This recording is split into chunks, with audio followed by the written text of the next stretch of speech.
they leave with that impression of you. But that don't last forever because he was able to redeem himself that night. You always got time to redeem yourself. Right. And I tell people that don't DJ all the time that it's not as easy as it looks. It's easy because we used to it, but it's really not as simple as see from the crowd perspective. All they see is us playing music. Right. So what's the biggest obstacle? They don't. Well, that people on outside looking in that you don't see. What's the biggest obstacle you feel like? Let me go. I'll go real quick. The fact that y'all opinions in the crowd. How can I put it? The people's opinion in the crowd will vary so much that we can only please so many of y'all at one time. Right. So if I'm pleasing this whole group of girls over here, they going fed. Like maybe 30 people over here. You and your gal or somebody might be over here like, this DJ sucks. Nah, bro. Let me get to y'all. Right. Let me get to everybody. Right. That's why it's called a mix. Right. Let me get to y'all. Don't go, oh man, it's dead here. Nigga, they wired up over here. Right. Y'all dead. Right. You know what I'm saying? Right. Y'all ain't having a good time. But 20 minutes later, now y'all on top of the table. Right. You know what I'm saying? Now you on top of the table and they on some shit like, man, why you stop playing my shit? Yeah. Right. Baby, I gotta get to everybody. I think it's the selfishness. Like, I respect, like you said, somebody who mix and cater to everybody. Because what I can't stand is when I go somewhere and the DJ is playing this. Like, if I go somewhere, somebody playing trap, the house, I'm pissed. Cause I'm like, bruh. The whole time. All right. Okay. That pisses me off. I'm not gonna lie. I respect the DJ. They're like, okay, he do some reggae, he did some low reggae, you know, I can respect it. Right. And I need people to understand. I don't know if this was on topic or not, but I know people need to understand. We finna get the rant now. I need y'all to understand that these requests, like, when we say we don't take requests, it's not as if, you know, we don't want to play your request. It's just that sometimes y'all requests throw off the whole vibe of the party. Right.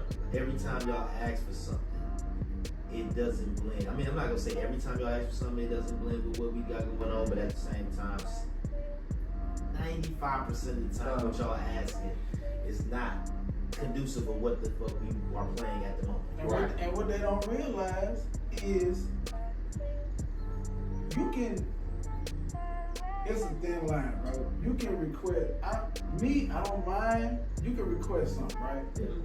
Don't think I'm finna just. That's what I'm saying. Exactly. That's it. They want us to play that shit immediately. Say something. I'll keep it in mind, but I'm not gonna disturb this whole vibe to go straight to your shit. And then don't be standing by the DJ booth. You ain't even gotta be standing by the DJ booth. You can be just wherever. You can go back to whatever table you was just at, and then all of a sudden, as soon as you make the request, you was vibing before the request, dancing, having a good time, and then as soon as you have a request, they in your motherfucking face, like from 50 feet away, like this. That's why you got apps for that type of shit. You got a DJ app some people use, or you come up to that bitch, you get you a tip jar, put you a list. I'll put a clipboard right here. Yeah. Right. If y'all got something y'all want me to fuck with, write it right here, and then I occasionally look at it and make a whole. I'll make a 15-minute set based on your request, just so the party don't get interrupted. Right. I've grown up to respect and understand, you know, with the request. Only time I would say, like, if I'm throwing a birthday party or something, and I pay for the DJ, I'm like, it's a few songs that's gonna jump me out. Yeah. It's something by the time, you know, before the night ends, people can throw these things up in there. Private gigs, I'm glad you said that because when you came to the spot last week, and then the girl I introduced you to that's having a party that I'm doing next week. That's the same thing. She gave me what she wanted. She gave me a list of what she wanted for her party. I'm cool with that because if you're having a birthday party, that's sacred to you and your guests. Her theme is Cash Money 99 2000. So that's, you know, she told me you can mix in some new stuff, but the majority of the party, I want 90s 2000 music. Ain't no problem. Right. So with things like that, I have no issues with. I really don't have issues with people with requests, but I mean, to their point, they're absolutely right. I'm not. You give me a request, don't mean I'm gonna just drop what I'm doing just to please you. It's not gonna work. You might not hear your song damn near 10 songs later. Right. Like Dad said, like, I'm not in that vibe right now, bro. Or you might not hear it at all, depending. So I use that example when you had already left. So you seen when you were there, the majority of the pages in there were women. And that's how it is every Thursday. It's mostly women. So I got something that I call majority rules. So you got the guys that come in, stroll in a little later, and you know, I try to cater to them as well.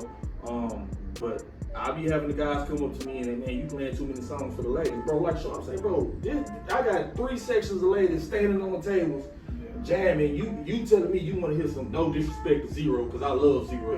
But you want to hear Zero, bro. This ain't the type of vibe that we learn tonight, bro. Like, people need to understand, men need to understand, if you get the women going, you get the party going. You get the party. Like, they are the party. Right. That's what I'm saying. Like, so you got to think of everybody as a whole. You know what I'm saying? My thing is, I'm sorry to cut you off. No, you good. But no, when it comes to me DJing, if the women ain't dancing, nobody's dancing. Right. Like, in my experience of, you know, doing a lot of group of ninjas just. Right, you know what I'm saying? Who want a group of niggas just, you know what I'm saying? You fuck the club up, and then all of a sudden, you know, women just sitting around, niggas like, I got one thing that I used to, I still do this sometimes. Like, man, with them requests, you start getting too many, get on that mic.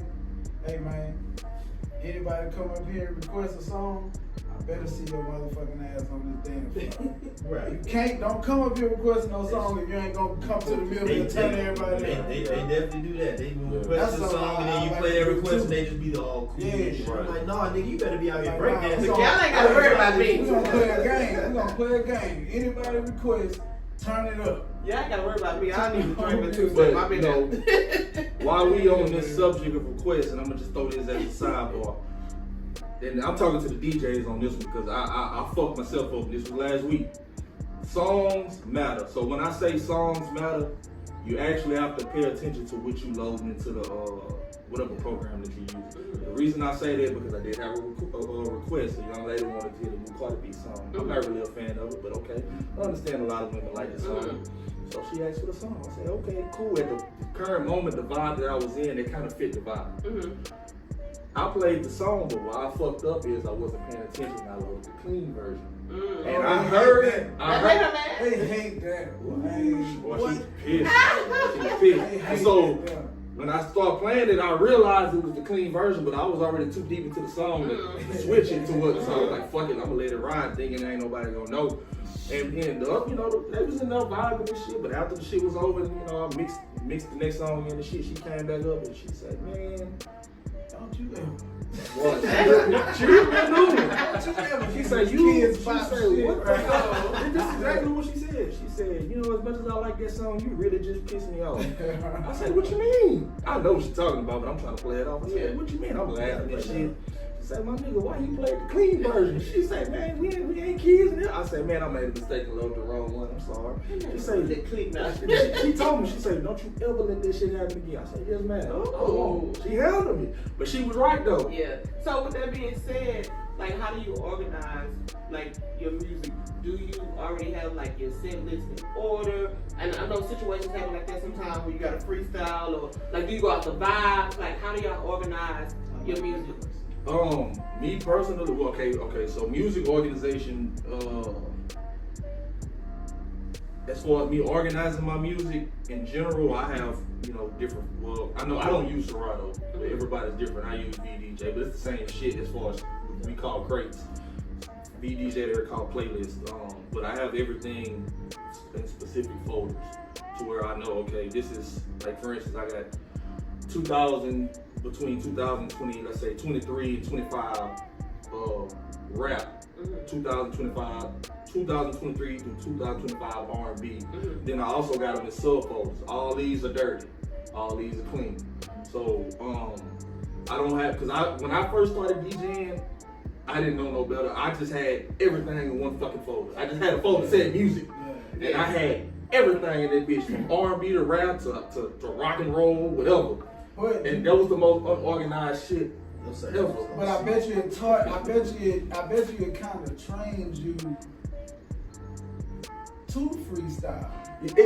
That's what I was gonna get at. It's an advantage and it's a disadvantage because it actually trains you how to. If you need to. Trains you on how to freestyle if that time ever comes. But at the same time, if you in a jam, you in a crunch, and you ain't really got time to be trying to search for all this shit, it'll fuck you up. So I started like it take a while to do this. Sometimes you gotta sit there all day and drag and drop songs, copy and paste songs to certain folders. It gets annoying after a while, but you know where to go to look for certain songs. Right. So I know this song is in this folder. I'm gonna go straight to that folder. You still inside that folder. What's a right on and virtual DJ? You can pretty much type the shit because it'll scan your database anyway. Right. So you really don't even have to really search for shit no more because you can just type in a song. But the only thing about virtual DJ, you have to be real specific on the type. Like if that bitch start with a capital letter, you got to put that capital letter. Because if you don't, it's not gonna find that motherfucker. If you don't, you got the song. That's the same with title. Like if you I only use title. You know, some people just stream strictly off streaming platforms. Right. I'm not that. Like, cause I'm not gonna be in a situation where, you know, if I'm DJing a party, if I'm DJing a wedding, I'm DJing anything. And there ain't no Wi-Fi. Ain't no Wi-Fi. Right. My hotspot, my phone only got one bar. Right. Like, I ain't gonna take that chance. So I make sure I, you know, DJ City, I use that to, download some songs. But once you have to make sure that, entitled, like you have to have the exact spelling.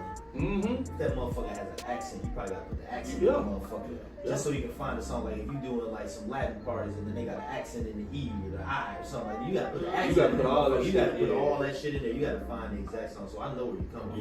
When I was doing the title,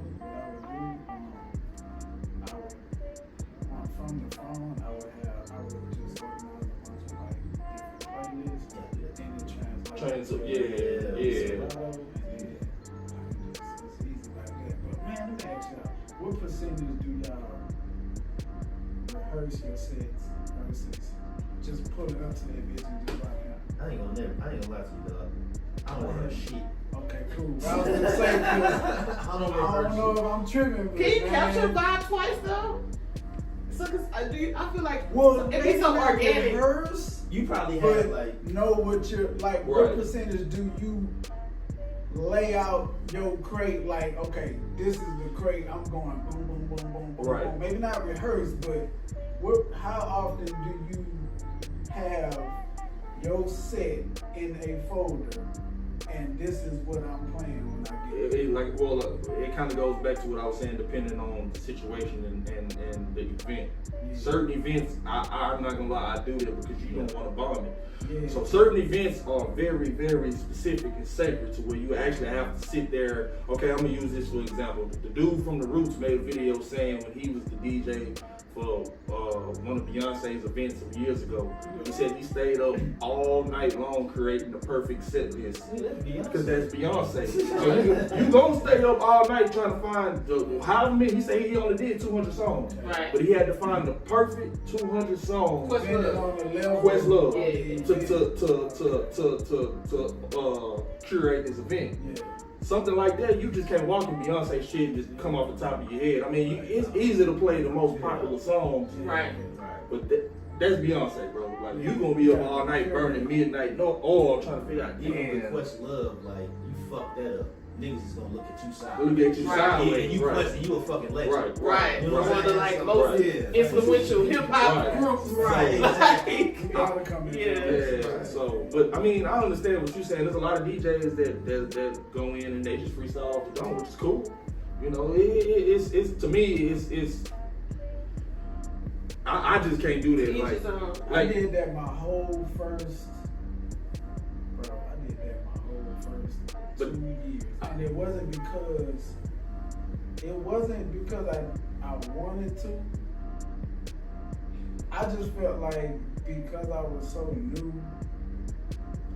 that I should put myself in those challenging situations just to speed up my experience. Right. You know what I'm saying? And then maybe like later on, I started a little bit more preparation, a little bit more. But at the beginning, I was like, but this is the thing. It's like, it's just like everything we've been talking about, everything has a good side and a bad side. Right. Sometimes the non-preparation of your music actually works out better for you because there's a saying that says a good DJ plays the songs that you forgot about. Right. So sometimes you freestyle and then you might throw Like some shit. yeah. Then I'm like, man, I ain't heard this shit. Man, oh man, he playing all the old good shit. And you like when you prep for shit, you don't even think about the old songs. And it stems from, for me, it stemmed from, bro, my very, very first gig. It was like some backyard barbecue shit, right? I got a playlist from my partner wife. This is all my favorite songs. If you can stay in this realm, we gonna have a good night. Bro, they was Hispanic, right? But her playlist was hip hop and R&B. Bro, I get to this party. We in the back. I'm set up. The more people came in, the more I knew this was going to be a train wreck. Because it's all old school Hispanic family. All old school. Back to back. This whole fucking backyard is old school Hispanic. Yeah, I done been She done. gave you what she wanted. She gave me what she wanted to hear. Oh, and that's the thing about started- DJ and shit that Man. people don't, you know what I'm saying, don't take into account that we have to read the crowd and who's coming in. Like, yeah, you gave me a playlist of hip hop and R&B, and that's the shit that you and your age you want to hear. But what You about and your your hood. what your What tias, about your this tios? party? You know what I'm saying? What about your grandparents? You know what I'm saying? Everybody coming in, like you have to accommodate for everybody. The hot spot saved my life, but I was still swimming like my nose was right here to the water. Right. Every single song, I had to search every song I played and download. You play some Selena's? I had to play artists I have never heard of in my life. From that first gig, I built a whole Hispanic party. So I was just about let to me say ask you this though. So how did you discover that? I guess the question I'm asking is how did you know to go to these artists? Did you ask like? Watch this. So as I'm playing, I'm watching, right? I'm watching everybody under that tent and walking around. I'm just watching. I'm looking at her. She having a great time. Yes, sir. My partner that booked me, he's standing right here grinning like, yeah, play the other one. He grinning, he laughing. Cause he see it before I do. Yeah. I'm looking at the family, I'm looking at everybody. They like, Yeah. hey, go tell him they whispering. Man, people start coming to the booth, to the table. Oh, that'd be the worst. Hey, can you? Yeah, come on. What you want to hear? Right. Type it in my phone. I goddamn near had a line. Yeah. They typing shit in my phone. I'm looking for a transition. I'm like, what the fuck is this? And the spelling, it's Hispanic. Oh yeah. I'm like, fuck. All right. Fuck. Okay. Boom. Transition. Boom. They going. Now I'm like, shit. Come on, what's another? Give me that. Like that's when you welcome Give me request that. in. We don't know what the fuck going on sometimes. I Like, gotta have my watch, my hot spot and shit. I'm panicking, bro. I'm panicking every single song because the song is about to end. Yeah. I'm downloading, I'm reading, I'm mixing, I'm downloading, I'm reading. This is for 4 hours. Mm-hmm. I said, oh, never again. This shit that time was flying though. bro. Because you was No, working. that time was crawling. Oh. It felt like 8 hours.